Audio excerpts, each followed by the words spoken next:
Is there any Indian artist or DJ that you would love to collaborate with? It was quite wild. Oh, key moments. Oh shit, that's the first time I'm actually getting that big questions. Okay, the one track we made in a small studio got plus 1 billion streams. Whatever we say, we're on our own. Hey there everybody, this is your host Pooja Kashyap and you're watching GrooveTalks. In today's episode, we have the privilege of chatting with the music sensation, a Danish DJ and record producer, Martin Jensen. I wish I made it clear. The last thing that I want is to make you feel unwanted. You may recognize him as the mastermind behind 2016 smasher Solo Dance. Well, this time he has joined forces with two powerhouses of music industry, Connor Maynard and Sam Feld, to deliver an unforgettable piece of music, Unwanted. So without any further ado, let's dive into his world of music. So first of all, congratulations on your success as a DJ and record producer. Thank you. How did your journey as a DJ begin? So it's many years ago since I started. I started when I was 15, the 7th of 2008. Like I'm turning 32 this year. So I've been performing and playing for good 17 years now. And I've always been a DJ. I always loved music. And then one day I was like considering maybe I shouldn't do this any longer. I should maybe trying to actually produce my own music and try my very best to see if I could entertain people with the music I would like to actually hear myself instead of just playing everybody else's music. Good to know. I would love to know about the key moments that shaped your journey in the music industry or the challenges you faced. Oh, key moments. Oh shit, that's the first time I'm actually getting that big questions. Okay, I would say every time I failed, and I've failed a lot of times, would be the times where either like actually as a human being, whatever you do in life, like every time you fail, you learn. Every time you have success, you forget. And the more times you fail, the better you're going to be. And I fail a lot. I just think it's very important to look back at those moments instead of looking back at like, oh, that time where I played this massive show was so great, but you didn't learn anything because everything was a success. The times where you played a show, the player went out, the pyro exploded back in my head, whatever. Like you just learn from that and remember that better. So I would definitely say the key moments is that every time I failed and stood up again and even like got better at my job. That's great. So with that, I would like to emphasize on Solo Dance, which became a massive hit and received global recognition. So can you tell us about the creative process behind that masterpiece? Oh, it's actually quite funny because we made the track. I was sitting in the studio. We produced the track, and then the label I was signed to at the moment, they were like, yeah, but it's not there yet. We don't really like the drop. They could definitely be better. And there was just a lot of things they complained about. So we worked on it for like good 3 months, but everyone was so excited about this record and everybody just wanted it out. That's quite fascinating. I love the dance. How it feels to have a track that resonates with so many people. Like that is the thing again. I'm not really thinking about Solo Dance because that was a success, but I'm thinking about all the other tracks I released that didn't become the same success. And that's just an issue with me, that I need to look at the successes just now and then. Right.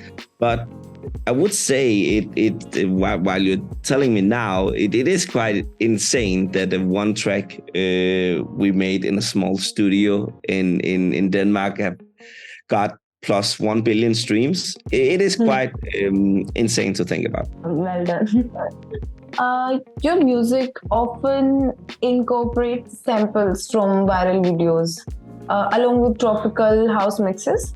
Yes. So what drew you to this unique style, and how do you approach incorporating these elements into your tracks? So I thought it was really funny to do this kind of stuff because otherwise you'll just be one of others producers that's out there. So you need to do something to stand out. And this particular thing with taking memes and create them into memes or wines to take them into a track, it became a huge success back in 15, 16 for me. It's a long time since I've done it, but I'm really considering if I should do another track where I'm trying to take a meme and see if that could become something great again. But yeah, it is a different way to approach a song to be making. It's quite unique. I have always been a fan of reality shows. From that, the question arises, how is your experience of being the first DJ judge at X Factor? Oh shit, yeah, that show. Yeah, I did that for 2 years. It was quite wild. The Danish X Factor is very different compared to anyone else in the world, because the Danish X Factor, you're allowed to do whatever you want. We don't have any earpiece in when we are sending live. Whatever we say, we are on our own. So we don't have any like guidelines. You cannot say this, please say this, stuff like that. So when we go in the studio, we are all by ourselves. So if we have a blackout, we can't figure out to say anything, it will be live. There will not be any help in my ear. So it is very pure, that show, but it is so much work. Man, I've never learned so much so fast as when I did X Factor, because it was a pure headache. Like going from having a fan base in the music you created to suddenly be judged by the whole country, because X Factor in Denmark is the biggest television program. We have 5 million people living in Denmark, and average is 1.5 million watching the show every Friday. So it is the biggest television program we have. And suddenly to be judged about anyone thinks they can have like an opinion about you, stuff like that. People that have no idea what you've been doing, no idea about what songs I've produced and stuff like that. It is just super weird. So I must say it's a blessing for what I've learned, but kind of wish I spent my time on creating music instead of doing X Factor. Over the years, you have collaborated with the various artists. So how do you choose your collaborators? And what do you enjoy the most while working with other musicians? So the cool thing about like the latest one I just did with Sam Feld and Conor Maynard is you are getting their creativity into a track that you're working on, and not just you sitting by yourself in a studio in the dark nights and playing around, but actually getting the creativity for other people that's really successful as well. That is just something that's inspiring me to do better at my work and do better by myself. So maybe I can get to do a collab with some artist I've listened to when I grew up. Intrigued me to ask you, how was your experience working with Connor and Sam for your new single Unwanted? So the thing with Unwanted was it's actually an old track. Unwanted, Sam and I, we worked on back in 2019, and it first got released now. So yeah, it's 4 years old. We couldn't really figure it out, and then we worked a little bit on it, then laid in the bank for a very long time, then worked a little bit on it, and then we went to the bank again, and then worked a little bit on it and went to the bank again. And then suddenly we, I don't know how actually got it, like I think some managers and us or something, played the track for Conor Maynard, and he really enjoyed it and really liked the track. So he sang on it, and we got Unwanted. Oh. Only 4 years of work. We are blessed to have this out in public. Is there any Indian artist or DJ that you would love to collaborate with? So I would wish I could say the top 10 of Indian artists right now, but I have no absolute clue, except the 2 girls that won the prize that DJ Snake made a version with. Those 2, like there was a super cool collab. But I have to be honest, I have no idea about any Indian artist in the top of my head right now. Oh yeah, no problem. I'm so sorry. You have performed at one of the biggest music festivals, like Lollapalooza. Yes. Tomorrowland. Yes. So could you tell us about that experience and what it meant for you as an artist? To be honest, like I think the smaller ones where there's a whole lot of energy, because the thing is the big festivals, like these big corporations like Lollapalooza, Tomorrowland, Medusa, it is a statement thing to play as an artist. You have to play this festival to play the smaller festivals. But I like the small growing festivals where you're actually coming out to a whole more energy, because when you're going to these big festivals, there's an expectation of level for everything. There's an expectation for food, for drinks, like whatever it is, the stage design, everything. But sometimes it's also super nice to just get out in a raw place where things just explode where you didn't expect it. Because when I go to Tomorrowland and play play Tomorrowland, I expect the energy. I expect the stage design to be top notch, the top of the world, you know? But when I'm coming to something where I have no idea what to expect, to get to those places and then get surprised about the crowd, the energy, and the vibe, it's a way better experience for me personally.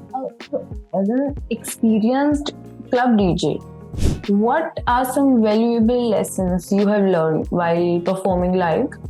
And how do you engage with your audience and create memorable experiences for them? Clubbing, it's a very different thing. So this Friday, I just played in Cyprus in Europe, and it was quite interesting experience because I asked the promoter, so what is the music scene? I always ask the promoter at the club where I'm coming, so it's completely different if I play in US or I play in Asia somewhere or I play in Europe. The music scene is different everywhere, and it is what it is. So I like to go as music scene kind of fits when I'm playing. So I'm not like, let's say the promoter says, oh, we only like tropical house here, and then I'll go in and play full rock music. That will never work. So I would like to fit my sets around it. And the promoter at this place tells me they listen to mainstream music, mainstream EDM. And I'm like, oh, okay, cool. I can play that. No worries. I play the set. I instantly figure out this is not a club for mainstream music. These like it like future rave, big room, Melbourne bounce, a little bit trap. So for me, it is like, okay, I need to change. I have prepared in my head what I want to play because I'm always playing live, so I actually can swap music. And that is one of the cases where it's really is great. I've been playing for 17 years that I can, and my library is this big of great tracks and great music that I can just swap the style of music instantly. And I would say that is one of the biggest things I've learned over the years is look at the crowd, see how they react on the songs you're playing, and don't just stand with yourself and look into a mirror. You also played at Sunny Beach for 10 years? Exactly, mistake. I don't know who actually made that. It's not true. I've been in Sunny Beach for 2 weeks on a DJ school, not for 10 years. It's a bit weird. Okay. So, do you have any fun stories? Oh, I have many fun stories. I have a lot of fun stories. Your favorite one? Oh, you. Is this going to be public? Depends.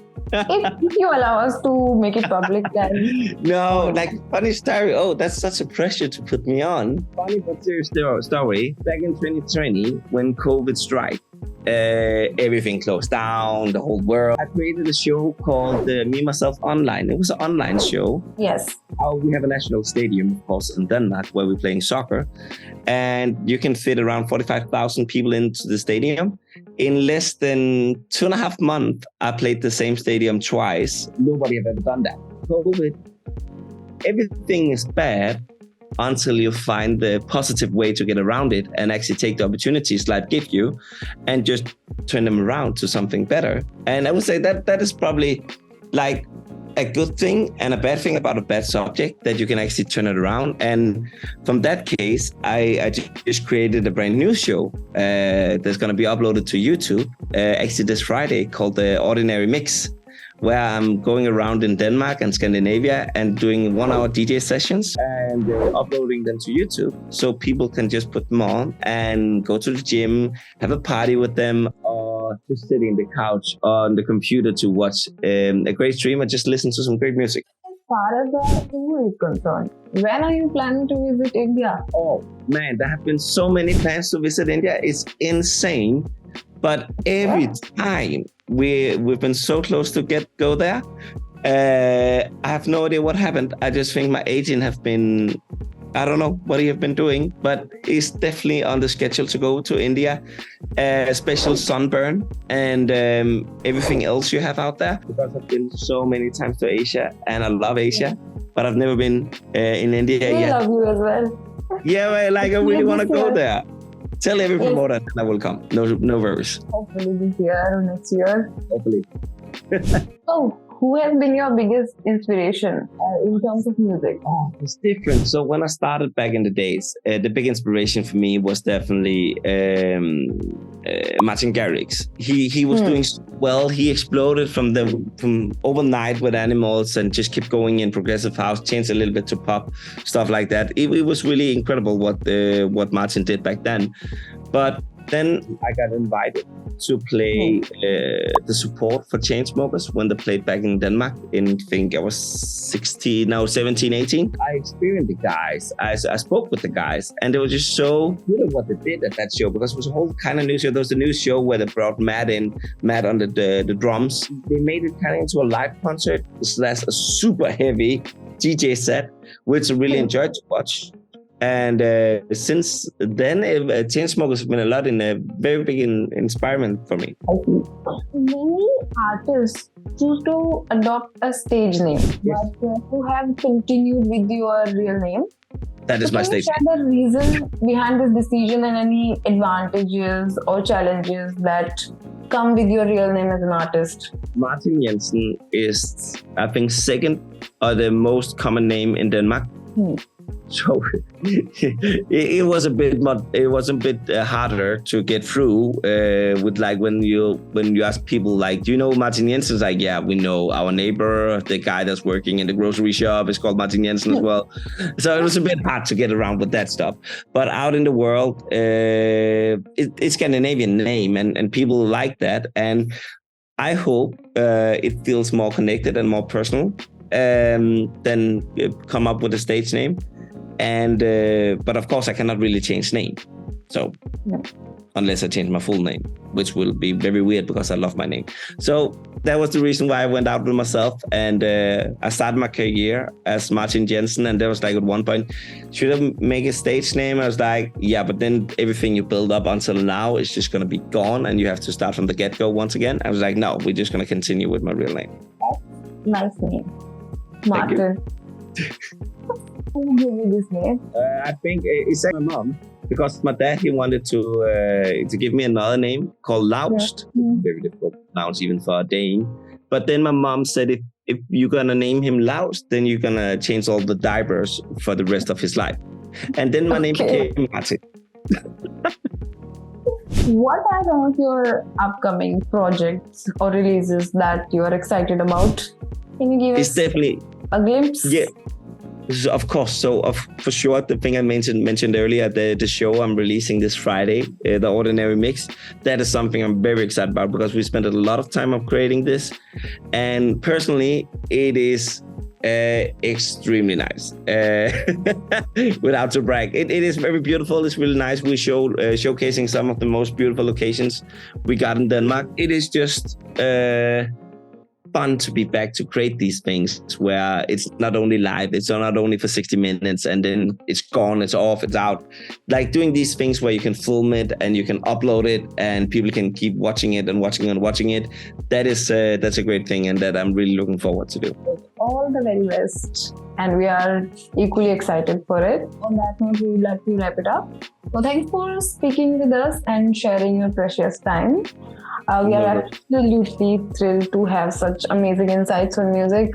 I would like to thank our audience for staying with us, and may the music of Martin Jensen continue to ignite your spirits and move your souls. Don't forget to check out the new single Unwanted. Link is in the description box below. Make sure to subscribe to GrooveNexus Spotlight for more such content. See you in the next episode.